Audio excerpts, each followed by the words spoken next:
नमस्कार. शेतकरी जगाचा पोशिंदा, शेतकरी जगाचा राजा, हा विषय आपण पाहत आहोत. या विषयाचे सविस्तर विश्लेषण करत आहोत. शेतकरी हा सर्व जगाला पोसतो. तो जगाचा पोशिंदा आहे. शेतकरी हा सर्वांचं जीवन सुखकर करतो, आनंदी करतो, मजेदार करतो. शेतकरी हा आत्यंतिक कष्ट करून, मेहनत करून, काबाड कष्ट करून, संघर्ष करून, झटून राबून, अपार अहोरात्र मेहनत करून दुसऱ्याला सोन्याचा घास देतो.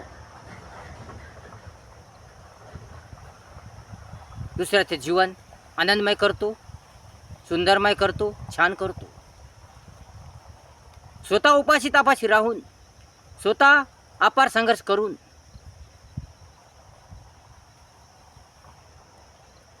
स्वतःचं जीवन धोक्यात घालून तो दुसऱ्यांना सोन्याचा घास देतो, दुसऱ्याचं जीवन चांगलं करतो.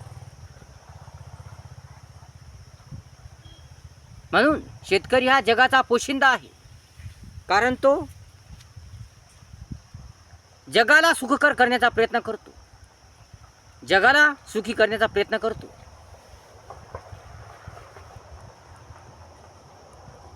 शेतकऱ्याला कधीच आराम नसतो. शेतकऱ्याला कधी सुख नसतं. शेतकरी हा सतत झटत राहतो, राबत राहतो. त्याला कधी आराम नसतो. त्याला कधी फिरायला वेळ नसतो. त्याला सतत दुसऱ्याची चिंता असते, जगाची चिंता असते. म्हणून हा शेतकरी सर्वांचा राजा आहे, जगाचा राजा आहे, जो दुसऱ्यासाठी अहोरात्र झटतो, राबतो, संघर्ष करतो. शेतकऱ्याने जर शेतीत काम केलं नाही, शेतकऱ्याने जर मेहनत केली नाही, शेतकऱ्याने जर काम करणं सोडून दिलं, शेतकऱ्याने जर शेती करणं सोडून दिली, शेतकऱ्याने जर मेहनत करणं सोडून दिलं, तर जग उपाशी मरेल. कोणाला काही खायला भेटणार नाही, अन्नधान्य मिळणार नाही. फळ असो या भाजीपाला असो, या ज्वारी असो, गहू असो, डाळ असो, या काही असो, काहीच मिळणार नाही. सर्वांना उपाशी राहावं लागेल.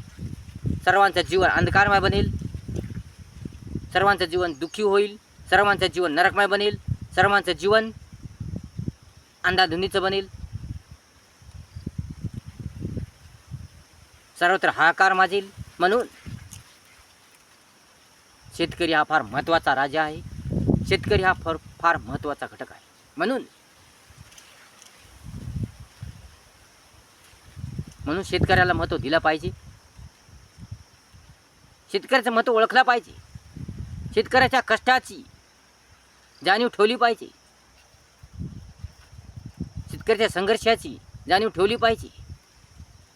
त्यांना महत्त्व दिलं पाहिजे. त्यांचा मान सन्मान केला पाहिजे.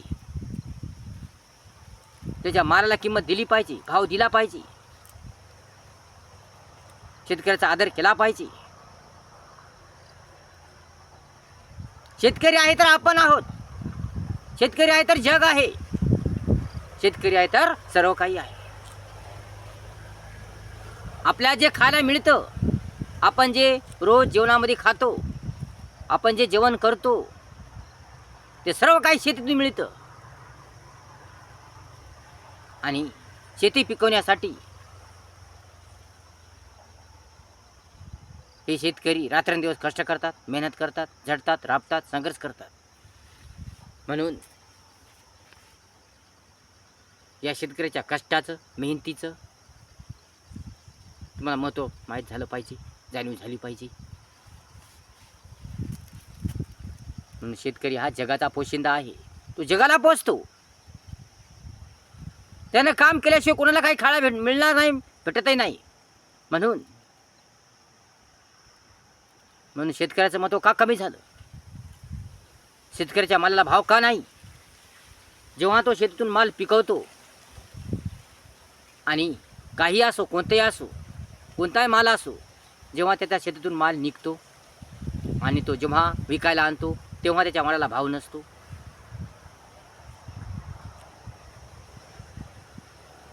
त्या मालाला किंमत नसते, त्या शेतकऱ्याला किंमत कोणी देत नाही. शेतकऱ्याच्या कष्टाची, त्यांच्या मेहनतीची कदर कोणी करत नाही, संघर्षाची कदर कोणी करत नाही. शेतकऱ्याचा उपहास होतो. अशा प्रकारे अपार कष्ट करून, मेहनत करून शेतीतून पिकवलेला माल आणि त्याला भाव नाही. यामुळे शेतकऱ्याचं मुद्दल सुद्धा निघत नाही.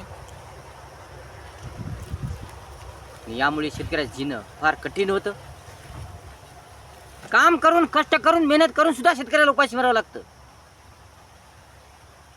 कपडे तर सोडाच, त्यांना जेवायला सुद्धा भेटत नाही. एवढी शेतकऱ्याची हाल आहेत.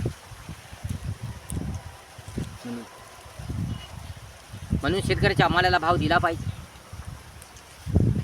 शेतकऱ्याचं महत्त्व ओळखला पाहिजे. शेतकऱ्याचा आदर केला पाहिजे. शेतकऱ्याचा सन्मान केला पाहिजे.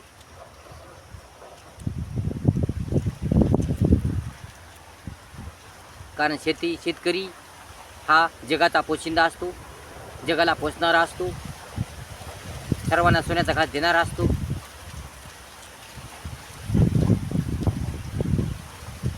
काय काय वेळेस नैसर्गिक आपत्ती येते, कधी दुष्काळ पडतो आणि यामुळे शेतीतून मालच पिकत नाही.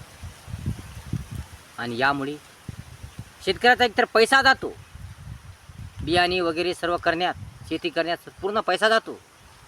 आणि नैसर्गिक आपत्तीमुळे शेतीत काहीच उगवत नाही, शेतीतून काहीच निघत नाही आणि सर्व माल वाया जातो. आणि त्यामुळे शेतीतून काही न पिकल्यामुळे एक तर शेतकऱ्याचा पैसा जातो, कष्ट मेहनत वाया जाते आणि शेतकऱ्याला काही उरत नाही आणि त्याच्यावर कर्ज होऊन बसतो. कर्जबाजारी होतो शेतकरी, कर्जबाजारी होतो.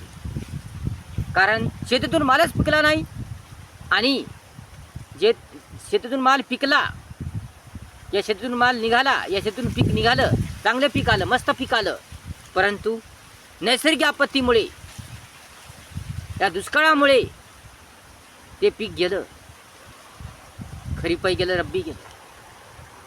मग शेतकऱ्यांनी करायचं काय? एवढा पैसा लावून, एवढी मेहनत करून, एवढं कष्ट करून आलेलं पीक गेलं. मग आता शेतकऱ्यांना कसं? शेतकऱ्याचा पैसा गेला, मेहनत गेली, सगळंच गेलं. शेतकऱ्याजवळ काहीच शिल्लक राहिलं नाही. मग शेतकरी खाईल काय? कसं जीवन जगेल? मुलाला कसं जगवेल? अशा प्रकारे या शेतकऱ्यापुढे अनेक असे प्रश्न आहेत. शेतकऱ्याच्या अनेक अडचणी आहेत. शेतकऱ्याच्या अनेक अडचणी आहेत, समस्या आहेत. या शेतकऱ्याच्या अडचणी कोणी जाणून घेत नाही. या शेतकऱ्याच्या समस्या कोणी जाणून घेत नाही. शेतकऱ्याच्या तक्रारी कोणी जाणून घेत नाही. शेतकऱ्याकडे कोणी लक्ष देत नाही. शेतकऱ्याच्या मालाला भाव नाही, शेतकऱ्याला किंमत नाही, शेतकऱ्याच्या कष्टाला, मेहनतीला किंमत नाही, शेतकऱ्याला कोणी ओळखत नाही.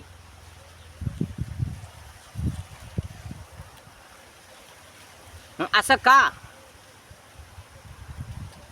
शेतकरी हा जगाला जगवतो, जगाला पोसतो, जगाचा पोशिंदा आहे, सर्वांना सोन्याचा घास देतो. आणि असा शेतकरी उपासी, असा शेतकरी दुःखी, अशा शेतकऱ्याचे बेहाल, हे किती लाजिरवाणं आहे, हे किती दुःखदायी आहे. म्हणून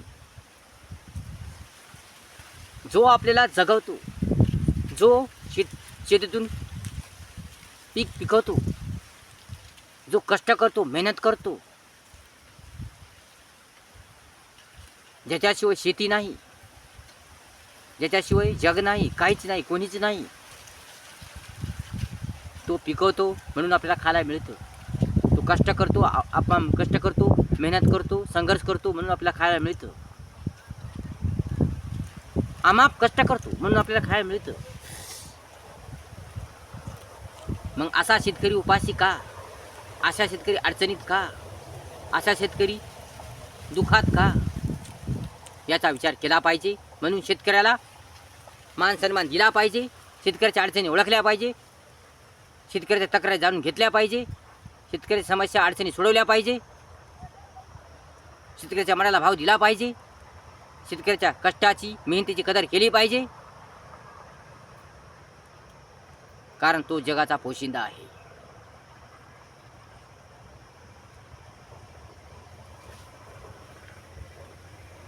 शेतकरी शेतात काम करतो, दिवस रात्र काबाड कष्ट करतो, मेहनत करतो.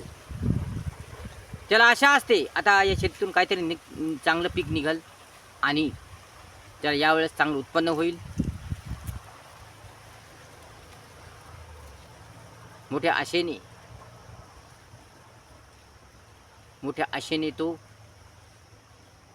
शेतात पेरतो आणि मोठ्या उत्साहाने काम करतो, कष्ट करतो, मेहनत करतो, मेहनत करतो आणि त्याला वाटतं की आता चांगलं पीक निघल, आपला सर्व खर्च निघून जाईल, आपलं जीवन चांगलं होईल, लेकराचं जीवन चांगलं होईल, 4 पैसे येतील आणि आपलं जीवन सुधारेल, चांगलं बनेल. परंतु त्याच्या अपेक्षा भंग होतात. कधी दुष्काळ पडतो, कधी नैसर्गिक आपत्ती येते, कधी रोग पडतो. अशा अनेक कारणामुळे शेतकऱ्याच्या आशा भंग होतात, अपेक्षा भंग होतात. त्याचा पैसा जातो, बियाणे जातं, त्याचे कष्ट मेहनत वाया जातं. शेतीतून काहीच पिकत नाही आणि जे पीक निघालं ते नाश होऊन जातं. अशा प्रकारे ओला दुष्काळ, कोरडा दुष्काळ, नैसर्गिक आपत्ती या अनेक कारणामुळे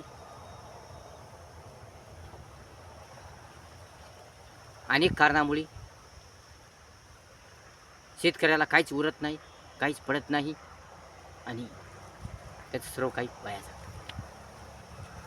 आता शेतकरी खाईल काय, जगेल कसा, लेकराला काय जगवेल, लेकराला कसा जगवेल. अशा प्रकारे शेतकऱ्याच्या अनेक अडचणी आहेत, अनेक समस्या आहेत, अनेक प्रश्न आहेत.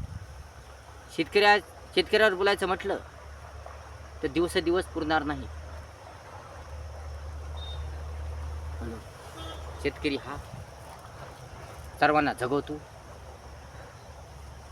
मग अशा शेतकऱ्याला अशा अडचणीमुळे, अशा समस्यामुळे, अशा संकटामुळे, नैसर्गिक आपत्तीमुळे, अनेक कारणामुळे आत्महत्या करण्याची पाळी येते.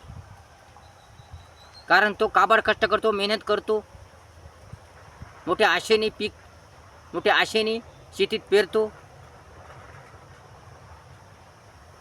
मोठ्या आशेने शेती करतो, शेतात कष्ट मेहनत करतो आणि त्याला वाटतं की आता यावर्षी तरी चांगलं उत्पन्न होईल, यावर्षी तरी शेती चांगली होईल, कसदार होईल, दर्जेदार होईल, चांगलं पीक येईल, आपल्या मालाला भाव येईल. अशा अनेक आशेने, अपेक्षेने तो शेतात पेरतो, काम करतो, कष्ट करतो, मेहनत करतो. परंतु त्याच्या आशा भंग होतात. त्याला काही आशा भंग होतात. नैसर्गिक आपत्ती येते, तर कधी काही रोग पडतो, तर कधी काही होतं अनेक कारणामुळे. आणि जरी पीक झालं, जरी शेतात माल झाला, चांगला माल झाला, तर त्या मालाला भाव नसतो. मग अशा अनेक कारणामुळे शेतकऱ्याला आत्महत्या करण्याची पाळी येते, आत्महत्या करावी लागते. अशा प्रकारे हा जगाचा पोशिंदा उपाशी, दुःखी, कष्टी, मग आपण कसे आनंदी. कारण या शेतकऱ्याने काम केलं, मेहनत केली, शेतकऱ्याने शेती केली तरच आपल्याला खायला मिळणार. पण शेतकऱ्याने शेती जरी केली नाही, शेतात काहीच उगवलंच नाही, शेतात काही निघालंच नाही, तर आपण काय खाणार. दगडधोंडे तर खाता येणार नाही. म्हणून शेतकऱ्याचं महत्त्व ओळखा, शेतकऱ्याच्या कष्टाची कदर करा, मेहनतीची कदर करा, शेतकऱ्यांना मदत करा, शेतकऱ्याच्या मालाला भाव दिला पाहिजे, शेतकऱ्याच्या अडचणी समस्या समजून घेतल्या पाहिजे, कर्जमाफी केली पाहिजे.